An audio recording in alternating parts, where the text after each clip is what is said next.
Hello friends, this is physics with Swapnil. और जैसा कि आप देख रहे हैं, आज का हमारा जो टॉपिक है वो है ग्रेविटेशन। बहुत इंटरेस्टिंग टॉपिक है।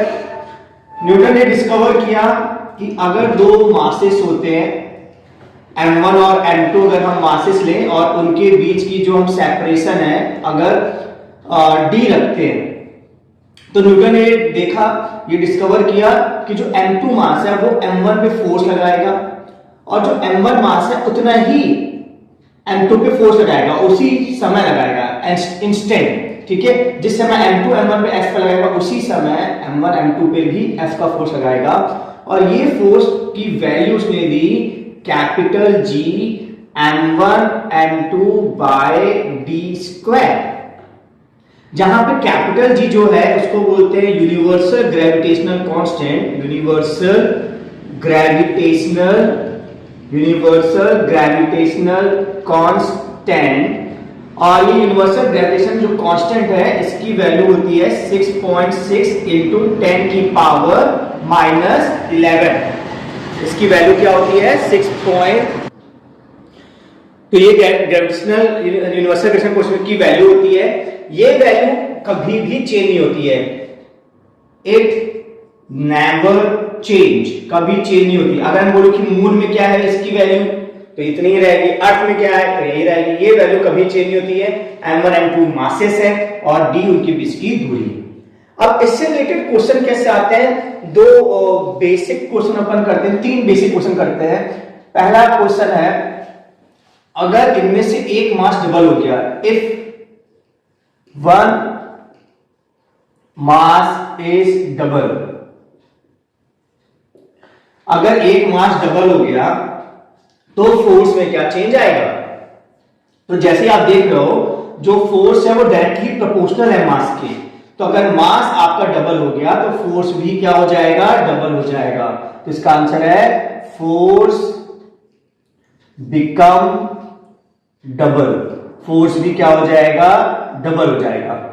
फिर नेक्स्ट क्वेश्चन है, इफ डिस्टेंस बिकम 1/4, अगर डिस्टेंस 1/4 हो गया, इनके बीच की दूरी है वो क्या हो गई, 1/4 हो गई।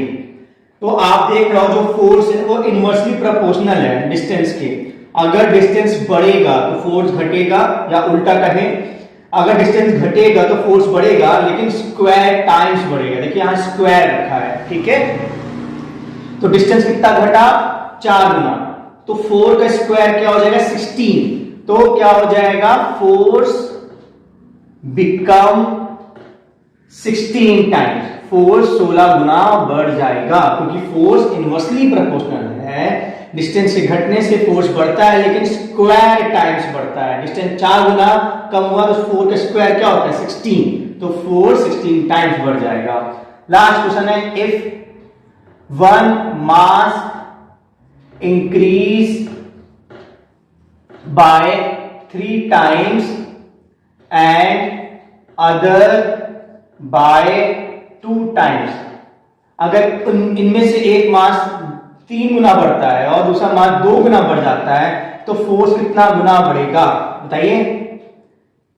ठीक है, कुछ बच्चे कहेंगे 5, तो प्लस में देखो इनटू है।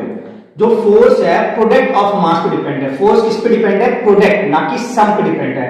तो इन दोनों का प्रोडक्ट कर लिए तो क्या आएगा 3 × 6, तो force become 6 time, force become 6 time, तो फोर्स क्या हो जाता है 6 गुना बढ़ जाता है। तो इस टाइप के क्वेश्चन आते हैं। आई होप आपको समझ में आए होंगे और आप उसको कर ले जाओगे। ठीक है, अब अनदर वैरायटी ऑफ क्वेश्चन देखते हैं। तो देखिए, अब इस फॉर्मूले का अपन यूज करेंगे। क्वेश्चन क्या है, 2 electrons of mass 9.1 × 10⁻31 kg are separated by 10 angstrom, find force 1 apply on other. तो 2 इलेक्ट्रॉन है, डायग्राम बना लेते हैं। 2 इलेक्ट्रॉन है, उनका मास दिया गया है, उनके बीच की दूरी दी गई है। दूरी कितनी दी गई है 10 की पावर -10 दी गई है। मासेस कितना दिया गया है 9.1 × 10⁻31, कितना दिया गया है 9.1 × 10⁻31। तो हमें क्या निकालना है, फोर्स। तो हम जानते हैं फोर्स का फॉर्मूला क्या होता है, G m1 m2 by correct d square. G की वैल्यू क्या थी 6.6 × 10⁻11 मासेस सेम है तो 9.1 into 10⁻31 into 9.1 into 10⁻31 upon d square 10⁻10 का स्क्वायर। सबसे पहले इनमें आप क्या करा करिए, 10 की पावर निपटाया करिए। तो 30 क्या होगा, 60, 62, 62, 63, 73, तो 10 पावर 73 आ जाएगा माइनस में 6.6 इंटू 9.1 इंटू 9.1 इंटू 10 की पावर कितने 73 माइनस 73, और नीचे आ गया 10 की पावर -20। जब -20 ऊपर जाएगा तो +20 होगा, तो 20 सब्ट्रैक्ट कर देंगे तो क्या आ जाएगा 53। तो हमारा ये आ जाएगा 6.6 इंटू 9.1 इंटू 9.1 इंटू 10 की पावर -53 न्यूटन। ये हमारा आंसर है। बस आप इसको इंटू कर देगा 6.6 इंटू 9.1 इंटू 9.1। ठीक है, तो हमारा क्या आ जाएगा, आंसर आ जाएगा। आई होप आपको समझ में आया होगा।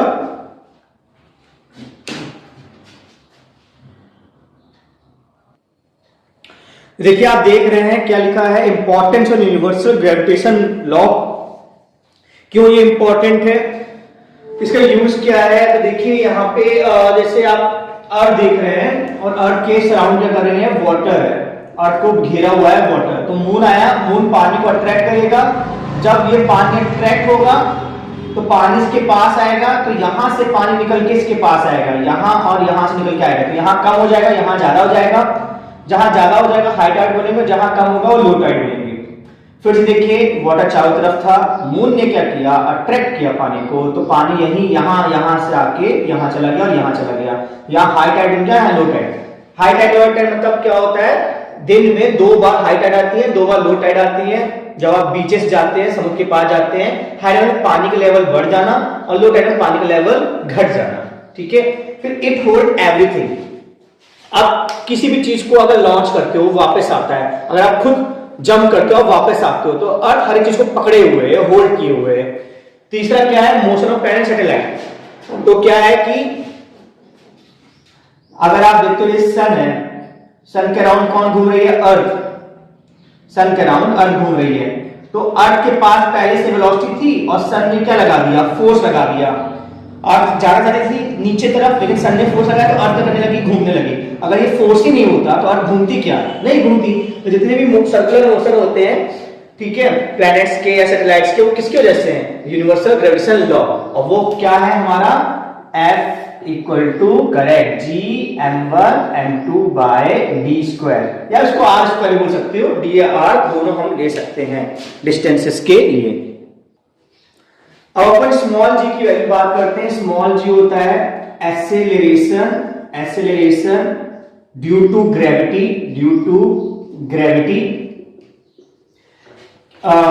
देखते हैं क्या आता है। ये अर्थ है और ये कोई बॉडी है। अर्थ का मास m1 मान लेते हैं, बॉडी का मास m2 मान लेते हैं, और इनके बीच की दूरी मान लेते हैं कैपिटल R, या एक स्मॉल r जनरल दूरी मान लेते हैं।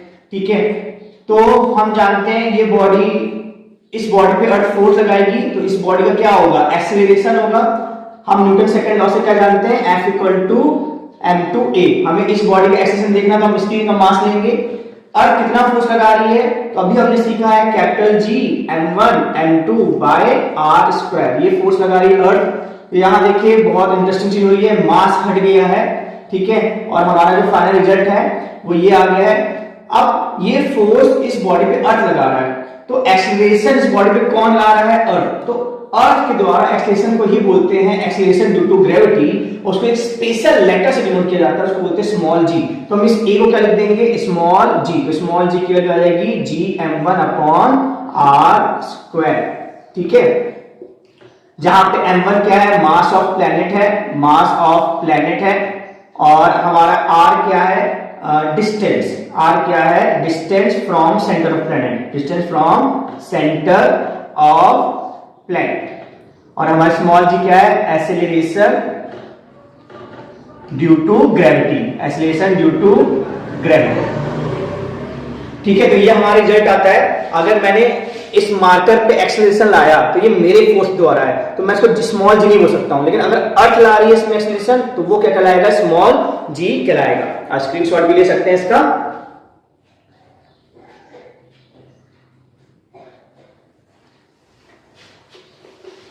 अब देखिए फैक्टर्स अपन देखते हैं, स्मॉल जी किस पे डिपेंड करती है, factors on which small g depend, किस किस चीज पे डिपेंड करती है। तो पहला तो शेप ऑफ द अर्थ पे डिपेंड करती है। अर्थ हमारी ऐसी नहीं है, स्फीयर नहीं है, अर्थ हमारी ऐसी है ऑब्लॉइड स्फीयर। तो उसके कारण क्या है, ये अगर स्फीयर होती तो ये डिस्टेंस बराबर होता।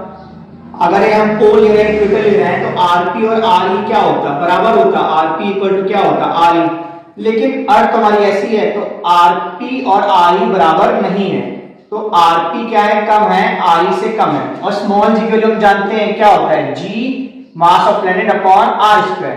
तो जी क्या है, इनवर्सली प्रोपोर्शनल है डिस्टेंस फ्रॉम द सेंटर से, ये सेंटर है, जितना ज्यादा सेंटर से डिस्टेंस होगा उतनी जी की वैल्यू कम होगी। तो यहाँ पे जी की वैल्यू क्या होगी, कम इक्वेटर में, और पोल्स में जी की वैल्यू क्या होगी, ज्यादा। ठीक है, तो जी की वैल्यू एक जैसी नहीं होती है, इक्वेटर में कम होती है और पोल्स में क्या होती है, जी की वैल्यू ज्यादा होती है। तो पहला जो है वो है शेप ऑफ अर्थ, पहला फैक्टर जो है वो है शेप ऑफ अर्थ। ठीक है, शेप ऑफ अर्थ पे डिपेंड करता है। आई होप ये आपको समझ में आया होगा। सेकेंड जो है कि जो अर्थ है, अगर हम देखते हैं जो वैल्यू है जी की, वो सबसे ज्यादा मैक्सिमम होती है सरफेस पे। ये जो वैल्यू है G equal to G M mass of planet, अगर हम दूरी आर ले ले, रेडियस ले ले आर स्क्वायर और वैल्यू पुट करें 6.6 इंटू 10⁻11, मास ऑफ अर्थ होता है 6.0 इंटू 10⁻24, रेडियस होता है अर्थ का 6400 इंटू 10⁻3 का स्क्वायर। तो ये वैल्यू बिटू आती है 9.8 मीटर पर सेकंड स्क्वायर। तो ये वैल्यू सरफेस पे होती है, कहां पे होती है, सरफेस पे। लेकिन अगर हम डेप्थ में चले जाएं, हम गड्ढा खोद के माइंस में चले जाएं यहाँ पे, तो यहाँ पे जी जो डेप्थ है वो कम होता है, ठीक है, सरफेस से जी की वैल्यू घटती आती है। और सेंटर में जी सेंटर क्या होता है, एग्जैक्ट जीरो होता है। सेंटर ऑफ अर्थ में जी की वैल्यू क्या होती है, एकदम जीरो होती है। उसी तरह अगर हम हाइट में चले जाएं, अगर यहां चले जाएं जी हाइट, तो यहां की वैल्यू क्या होती है, घटती है। तो ऊपर जाते हैं जी की वैल्यू घटती ही जाएगी। तो ऊपर जाने में भी जी की वैल्यू घटती है, नीचे जाने में जी की वैल्यू घटती है, और मैक्सिमम कहां होती है, करेक्ट, मैक्सिमम होती है अर्थ के सरफेस पे। सबसे ज्यादा वैल्यू क्या होती है जी की, अर्थ के सरफेस पे। ठीक है, आई होप आपको समझ में आया होगा, स्क्रीनशॉट ले लीजिए। अब लास्ट एक न्यूमेरिकल करते हैं। If planet mass increase 4 times and radius decrease 2 times, by how much small g change. तो स्मॉल जी कितने से चेंज हो जाएगा, तो हम जानते हैं स्मॉल जी की वैल्यू क्या होती है, G M by R square. तो कैपिटल तो चेंज नहीं होता, मास कितना चेंज हो गया है, 4 टाइम, तो क्या हो जाएगा 4m, और रेडियस कितना चेंज हो गया है 2 टाइम्स, तो क्या हो जाएगा 2r। तो ये क्या हो जाएगा जी एम, ये 4 और ये हो जाएगा 4r स्क्वायर, तो 4 4 कैंसिल हो जाएगा, तो फिर से वैल्यू आ जाएगी G M by R square, G M by R square. तो कोई भी वैल्यू मतलब अगर हम ये अर्थ की बात करते हैं, प्लैनेट अगर हमारा अर्थ है, तो हम जानते हैं अर्थ में जी की वैल्यू क्या होती है सरफेस में, 9.8 मीटर पर सेकंड स्क्वायर। तो अगर ऐसा हो जाए, अर्थ का मास 4 गुना बढ़ जाए और अर्थ का जो रेडियस है 2 गुना घट जाए, 2 गुना क्या हो जाए, घट रहा है, ठीक है, तो r/2 होगा, सॉरी ये क्या आएगा r/2, अगर घट रहा है तो r/2 आएगा, तो ये हो जाएगा r²/4, ये 4 ऊपर जाएगा, तो ये हो जाएगा 16gm² आर स्क्वायर। तो G M by R square के लिए तो हम जानते ही हैं क्या होती है G M by R square, ये होती है 9.8, ठीक है, तो ये हो जाएगा 16 into 9.8 metre per second square. Okay, ठीक है, ये वैल्यू ओरिजिनल है। फिर क्या हुआ है, अकॉर्डिंग टू क्वेश्चन क्या हुआ है, कैपिटल तो चेंज नहीं सकता, मास 4 गुना हो गया है, रेडियस 2 गुना घट गया है, तो सॉल्व करने पे हमारी ये वैल्यू आई है, दैट्स द आंसर। तो sir thank you so much for this lecture. Hello friends, this is physics with Swapnil, और आज हम देख रहे हैं अगला टॉपिक जो है फ्री फॉल।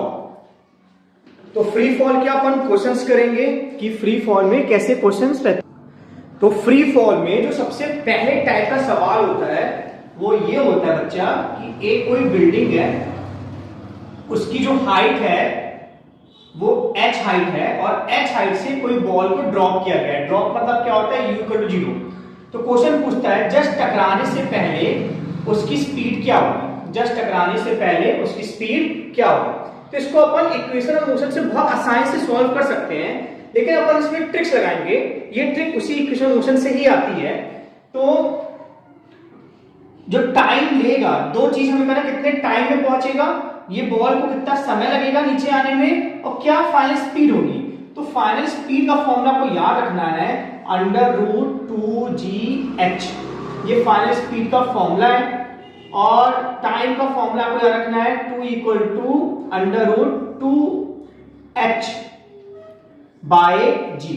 तो ये दो फॉर्मूले आप याद रखिएगा जब बॉल क्या हो रही है, ड्रॉप हो रही है। ये फॉर्मूले का ऊपर आएंगे, when ball is drop from height h, जब बॉल हाइट h से क्या हो, ड्रॉप हो। फॉर एग्जाम्पल मान लेते हैं कि ये जो हाइट है वो कितनी है, 19.6 है, ठीक है। तो हमारा v क्या हो जाएगा, let this height is 19.6 metre. तो हमारा v क्या हो जाएगा, v हो जाएगा 2 इंटू g होता है 9.8 और ये क्या हो जाएगा 19.6। हम 19.6 को भी क्या लिख सकते हैं, 2 इंटू 9.8। तो हमारा v क्या आ जाएगा 2 इंटू 9.8, 16, 19.6 मीटर पर सेकंड। ये हमारी वेलोसिटी आ गई, फाइनल वेलोसिटी आ गई। और टाइम क्या होगा, टाइम में अगर हम रखते हैं, वैल्यूज रखते हैं, तो 2 इंटू 19.6 बाय 9.8, 1 जा 2 जा √4, 2 सेकेंड, 2 सेकेंड में ये बॉल ऊपर से नीचे आ जाएगी। तो ये पहला केस है कि अगर कोई बॉल को ड्रॉप किया जाता है तो दो चीजें पूछते हैं, एक तो फाइनल वेलोसिटी क्या होगी जस्ट टकराने से पहले, और कितना टोटल वो टाइम लेगा। अब सेकंड वेरिएशन देखते हैं फ्री फॉल में कैसे सेकंड वैरायटी पोर्शन होते हैं। मान लीजिए सामने मार्कर है, मार्कर को मैंने ऊपर फेंका, फिर मार्कर ऊपर जाके फिर नीचे मेरे हाथ में आएगा।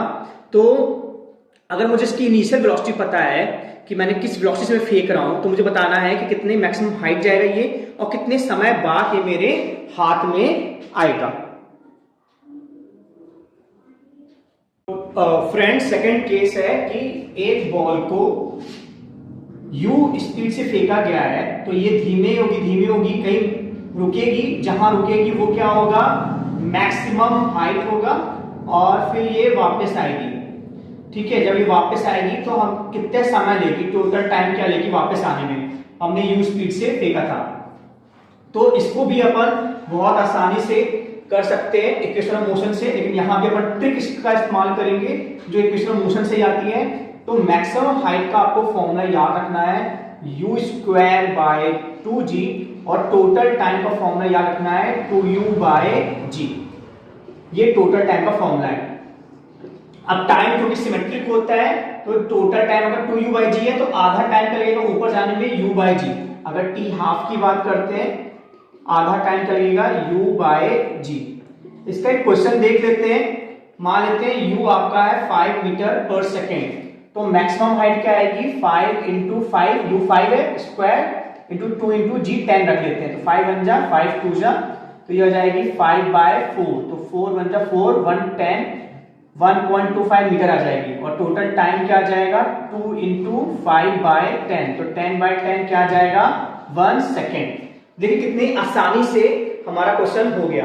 फिर से क्वेश्चन समझ लेते हैं कि मान लीजिए कोई एक ऑब्जेक्ट है जिसको हमने 5 की स्पीड से फेंका है, ये ऊपर जाएगा, रुकेगा, फिर वापस मेरे हाथ में आएगा। तो हमें बताना है कि कितने हाइट में जाएगा और कितने टाइम लेगा। क्वेश्चन लिख देते हैं, if a object is thrown vertically upward with velocity 5 metre per second, calculate maximum height and total time taken. तो मैक्सिमम हाइट का क्या फॉर्मूला है, u स्क्वायर बाय 2g, और टोटल टाइम का क्या फॉर्मूला है, 2u बाय g। आपको ये फॉर्मूले याद रखने हैं, आप स्क्रीनशॉट्स कर ले सकते हैं।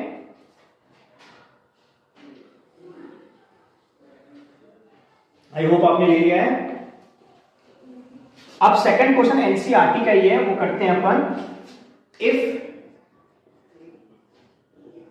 टोटल टाइम इज 6 सेकेंड, अगर टोटल टाइम 6 सेकेंड है, when ball is thrown vertically upward, अगर बॉल को वर्टिकली अपवर्ड फेंकते हैं और टोटल टाइम कितना है, 6 सेकेंड है, कैलकुलेट मैक्सिमम हाइट, हमें कैलकुलेट करना है maximum height and initial velocity, और हमें क्या करना है, इनिशियल वेलोसिटी। तो हम जानते हैं ये फॉर्मूले कब वैलिड होते हैं, when ball is thrown vertically upward, जब बॉल को वर्टिकली अपवर्ड थ्रो किया जाता है, जब ये फॉर्मूले अप्लाई होते हैं। तो हाँ ठीक है, हमारे क्वेश्चन में भी बॉल को फेंका जाए वर्टिकली अपवर्ड, टोटल टाइम कितना है, 6 सेकंड। तो हम जानते हैं टोटल टाइम का फॉर्मूला, तो यहां क्या रख देंगे, 6 सेकंड रख देंगे, u निकालना है, और g क्या होता है 10, 2 1 जा 2 5 जा, तो u कितना आ गया 30 मीटर पर सेकंड। देखिए कितनी आसानी से हमारा u आ गया। अब h निकालना है, तो h में रख देंगे, तो h मैक्सिमम, तो u का स्क्वायर, तो क्या हो जाएगा 30 इंटू 30 और इंटू 2 इंटू 10, तो ये कैंसिल हो जाएगा, 15 हो जाएगा, और ये 45 मीटर। देखिए 2 सेकंड में हमारे आंसर आ गए। Thank you so much for watching this video. Hello friends, this is physics with Swapnil, और आज अपन सीखेंगे आर्किमिडीज प्रिंसिपल। तो क्या होता है आर्किमिडीज प्रिंसिपल, ये एक बीकर है जो पूरा पानी से भरा हुआ है ब्रिम तक। ब्रिम मतलब क्या होता है, पूरा ऊपर तक पानी से लबालब भरा हुआ है। अब इसमें आपने क्या डाल दिया, आपने कुछ एक ब्लॉक डाल दिया, ठीक है, एक भारी सा ब्लॉक डाल दिया। इस ब्लॉक को जगह चाहिए रहेगी, इस ब्लॉक का कुछ वॉल्यूम है, जितना इसका वॉल्यूम है उतना ही वॉल्यूम का पानी क्या हो जाएगा, नीचे गिर जाएगा ना, ठीक है, क्योंकि वॉल्यूम तो कंजर्व होता है, तो इसको आने के लिए जगह लानी पड़ेगी, तो जितना इसका वॉल्यूम है उतना ही वॉल्यूम पानी का गिर जाएगा, ठीक है।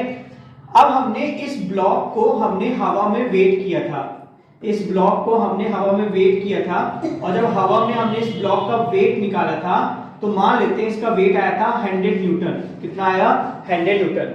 और जब हम पानी में इसका वेट कर रहे हैं, तो इसका पानी में वेट आ रहा है बच्चा 90 न्यूटन। तो 10 न्यूटन वेट इसका कहां गया, ऐसा क्या हो गया पानी में आने से कि इसका वेट कम हो गया। तो यही सवाल था आर्किमिडीज के पास कि कोई भी चीज जब पानी में डूबती है तो उसका वेट कम हो जाता है, और उसका कारण क्या है वो आर्किमिडीज बताया, और ना केवल कारण बताया बल्कि एक फॉर्मूला भी दिया, ठीक है। तो कारण ये है कि जो पानी है वो क्या करता है, एक अपवर्ड फोर्स लगाता है, पानी के द्वारा क्या लगता है, एक अपवर्ड फोर्स लगता है, जिसको बोलते हैं अपथ्रस्ट बोला जाता है। तो ये जो वाटर आपको दिखाई दे रहा है, ये वाटर क्या कर रहा है, तो जैसा कि हमने देखा है कि ये आर्किमिडीज ने क्या खोजा है कि जो पानी होता है वो ब्लॉक पे क्या लगाएगा, फोर्स लगाएगा, ठीक है।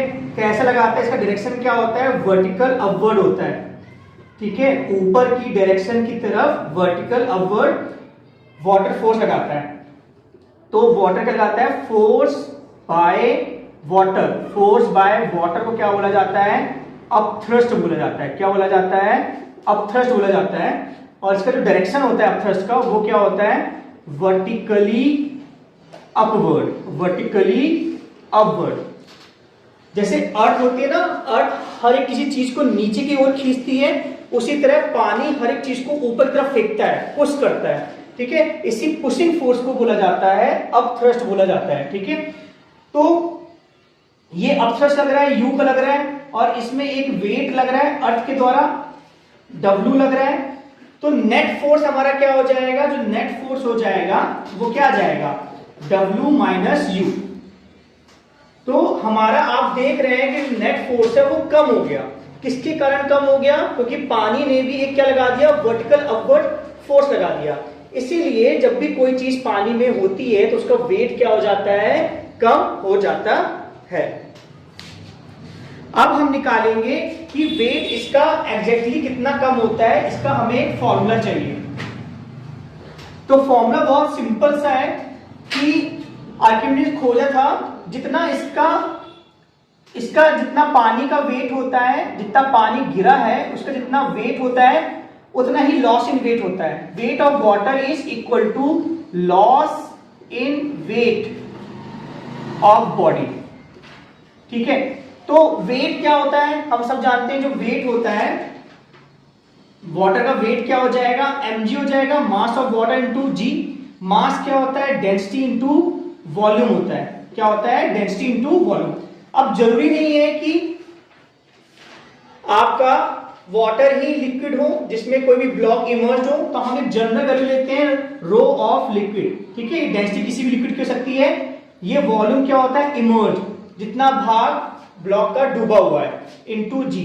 तो यही हमारा हो गया वेट ऑफ वाटर और यही हमारा हो गया लॉस इन वेट। क्या हो गया, लॉस इन वेट, कितना बॉडी के वेट में लॉस आएगा, और इसी को बोलते हैं अपथ्रस्ट। ठीक है, तो वेट ऑफ वाटर डिस्प्लेस, ज्यादा सही ये नॉमेनक्लेचर है, कितना वाटर डिस्प्लेस हुआ, जितना वाटर का वेट डिस्प्लेस हुआ उतना ही बॉडी के वेट में लॉस आया और उतना ही अपथ्रस्ट वाटर ने ब्लॉक पे लगाया। ठीक है, अब इसको कैसे यूज किया जाता है इस फॉर्मूले को वो अपन देखते हैं। आप इसके स्क्रीनशॉट ले सकते हैं। ठीक है,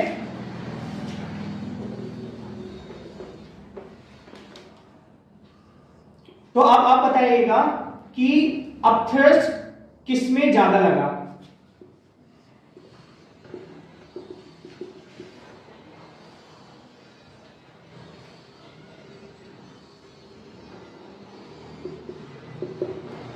आपको एक ब्लॉक ए दिख रहा है, ब्लॉक बी दिख रहा है, तो आप बताइए कि ज्यादा अपथ्रस्ट किसमें लगा है, ए में या बी में? कौन ज्यादा नीचे है?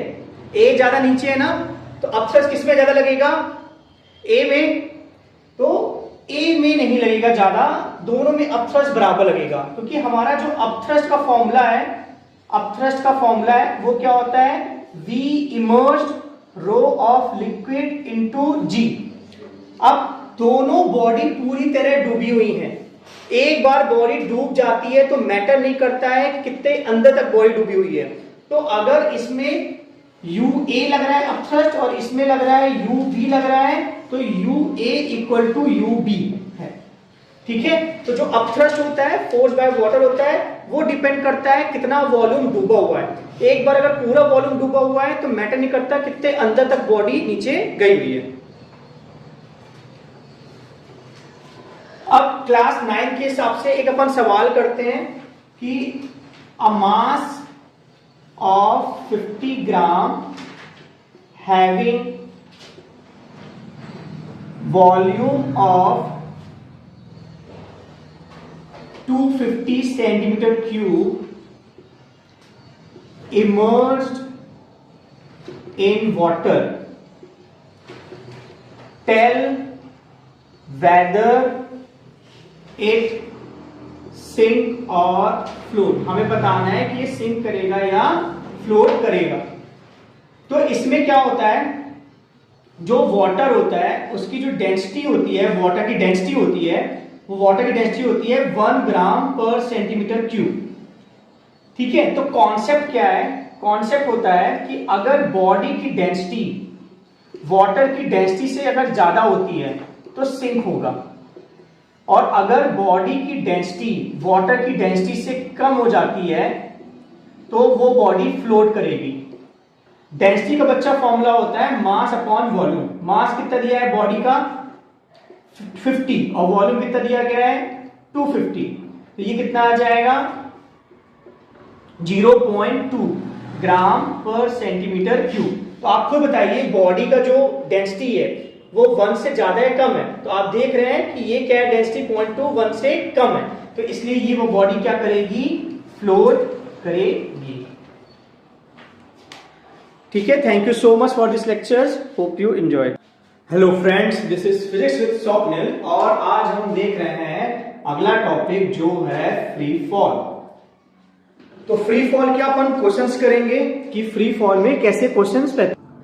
तो फ्री फॉल में जो सबसे पहले टाइप का सवाल होता है वो ये होता है बच्चा कि एक कोई बिल्डिंग है, उसकी जो हाइट है वो h हाइट है और h हाइट से कोई बॉल को ड्रॉप किया गया है। ड्रॉप मतलब क्या होता है, u = 0। तो क्वेश्चन पूछता है जस्ट टकराने से पहले उसकी स्पीड क्या होगी, जस्ट टकराने से पहले उसकी स्पीड क्या होगी। तो इसको अपन इक्वेशन ऑफ मोशन से बहुत आसानी से सॉल्व कर सकते हैं, लेकिन अपन इसमें ट्रिक्स लगाएंगे। ये ट्रिक उसी इक्वेशन ऑफ मोशन से ही आती है। तो जो टाइम लेगा, दो चीज हमें कहना, कितने टाइम में पहुंचेगा, ये बॉल को कितना समय लगेगा नीचे आने में, और क्या फाइनल स्पीड होगी। तो फाइनल स्पीड का फॉर्मूला को याद रखना है, √2gh। ये फाइनल स्पीड का फॉर्मूला है। और टाइम का फॉर्मूला को याद रखना है 2 = √2h/g। तो ये दो फॉर्मूले आप याद रखिएगा जब बॉल क्या हो रही है, ड्रॉप हो रही है। ये फॉर्मूले का ऊपर आएंगे, when ball is drop from height h, जब बॉल हाइट h से क्या हो, ड्रॉप हो। फॉर एग्जाम्पल मान लेते हैं कि ये जो हाइट है वो कितनी है, 19.6 है। ठीक है, तो हमारा v क्या हो जाएगा, let this height is 19.6 metre. तो हमारा v क्या हो जाएगा, v हो जाएगा 2 × g होता है 9.8 और ये क्या हो जाएगा 19.6। हम 19.6 को भी क्या लिख सकते हैं, 2 × 9.8। तो हमारा v क्या आ जाएगा 2 × 9.8, 2 × 16, 19.6 मीटर पर सेकंड। ये हमारी वेलोसिटी आ गई, फाइनल वेलोसिटी आ गई। और टाइम क्या होगा, टाइम में अगर हम रखते हैं, वैल्यूज रखते हैं, तो 2 × 19.6 बाय 9.8, 1 जा 2 जा √4, 2 सेकंड। 2 सेकंड में ये बॉल ऊपर से नीचे आ जाएगी। तो ये पहला केस है कि अगर कोई बॉल को ड्रॉप किया जाता है तो दो चीजें पूछते हैं, एक तो फाइनल वेलोसिटी क्या होगी जस्ट टकराने से पहले, और कितना टोटल वो टाइम लेगा। अब सेकंड वेरिएशन देखते हैं फ्री फॉल में कैसा सेकंड वैरायटी पोर्शन होते हैं। मान लीजिए सामने मार्कर है, मार्कर को मैंने ऊपर फेंका, फिर मार्कर ऊपर जाके फिर नीचे मेरे हाथ में आएगा। तो अगर मुझे इसकी इनिशियल वेलोसिटी पता है कि मैंने किस वेलोसिटी से मैं फेंक रहा हूं, तो मुझे बताना है कि कितने मैक्सिमम हाइट जाएगा ये और कितने समय बाद ये मेरे हाथ में आएगा। फ्रेंड्स, सेकंड केस है कि एक बॉल को u स्पीड से फेंका गया है, तो ये धीमे होगी, कहीं रुकेगी, जहां रुकेगी वो क्या होगा, मैक्सिमम हाइट होगा, और फिर ये वापस आएगी। ठीक है, जब ये वापस आएगी तो हम कितने समय लेगी, टोटल टाइम क्या लेगी वापस आने में, हमने u स्पीड से फेंका था। तो इसको भी अपन बहुत आसानी से कर सकते हैं इक्वेशन ऑफ मोशन से, लेकिन यहां पे अपन ट्रिक का इस्तेमाल करेंगे जो इक्वेशन ऑफ मोशन से आती है। तो मैक्सिमम हाइट का आपको फॉर्मूला याद रखना है u² / 2g, और टोटल टाइम का फॉर्मूला याद रखना है 2u/g। ये टोटल टाइम का फॉर्मूला है। अब टाइम क्योंकि सिमेट्रिक होता है, तो टोटल टाइम अगर 2u/g है तो आधा टाइम का लगेगा ऊपर जाने में u/g। अगर t हाफ की बात करते हैं, आधा टाइम का लगेगा u/g। इसका एक क्वेश्चन देख लेते हैं। मान लेते हैं u आपका है 5 मीटर पर सेकेंड, तो मैक्सिमम हाइट क्या आएगी, 5 × 5, u 5 है, स्क्वायर × 2 × g 10 रख लेते हैं। तो 5 1 जा 5 2 जा, तो ये हो जाएगी 5/4। तो 4 1 जा 4, 1 10, 1.25 मीटर आ जाएगी। और टोटल टाइम क्या आ जाएगा, 2 × 5/10, तो 10/10 क्या आ जाएगा, 1 सेकेंड। देखिए कितनी आसानी से हमारा क्वेश्चन हो गया। फिर से क्वेश्चन समझ लेते हैं कि मान लीजिए कोई एक ऑब्जेक्ट है जिसको हमने 5 की स्पीड से फेंका है, ये ऊपर जाएगा, रुकेगा, फिर वापस मेरे हाथ में आएगा। तो हमें बताना है कि कितने हाइट में जाएगा और कितने टाइम लेगा। क्वेश्चन लिख देते हैं, if a object is throne vertically upward with velocity 5 meter per second, calculate maximum height and total time taken। तो मैक्सिमम हाइट का क्या फॉर्मूला है, u स्क्वायर बाय 2g, और टोटल टाइम का क्या फॉर्मूला है, 2u बाय g। आपको ये फॉर्मूले याद रखने हैं, आप स्क्रीनशॉट्स कर ले सकते हैं।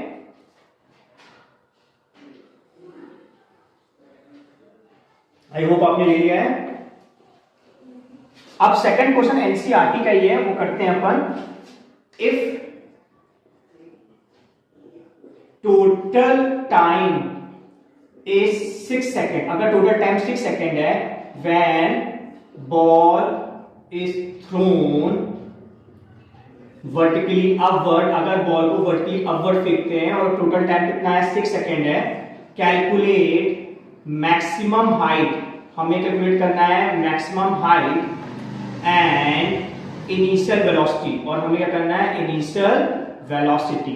तो हम जानते हैं ये फॉर्मूले कब वैलिड होते हैं, when ball is thrown vertically upward, जब बॉल को वर्टिकली अपवर्ड थ्रो किया जाता है, जब ये फॉर्मूले अप्लाई होते हैं। तो हाँ ठीक है, हमारे क्वेश्चन में भी बॉल को फेंका जाए वर्टिकली अपवर्ड, टोटल टाइम कितना है, 6 सेकंड। तो हम जानते हैं टोटल टाइम का फॉर्मूला, तो यहां क्या रख देंगे, 6 सेकंड रख देंगे, u निकालना है, और g क्या होता है 10, 2 1 जा 2 5 जा, तो u कितना आ गया 30 मीटर पर सेकंड। देखिए कितनी आसानी से हमारा u आ गया। अब h निकालना है, तो h में रख देंगे, तो h मैक्सिमम, तो u का स्क्वायर, तो क्या हो जाएगा 30 इंटू 30 और इंटू 2 इंटू 10, तो ये कैंसिल हो जाएगा, 15 हो जाएगा, और ये 45 मीटर। देखिए 2 सेकंड में हमारे आंसर आ गए। Thank you so much for watching this video.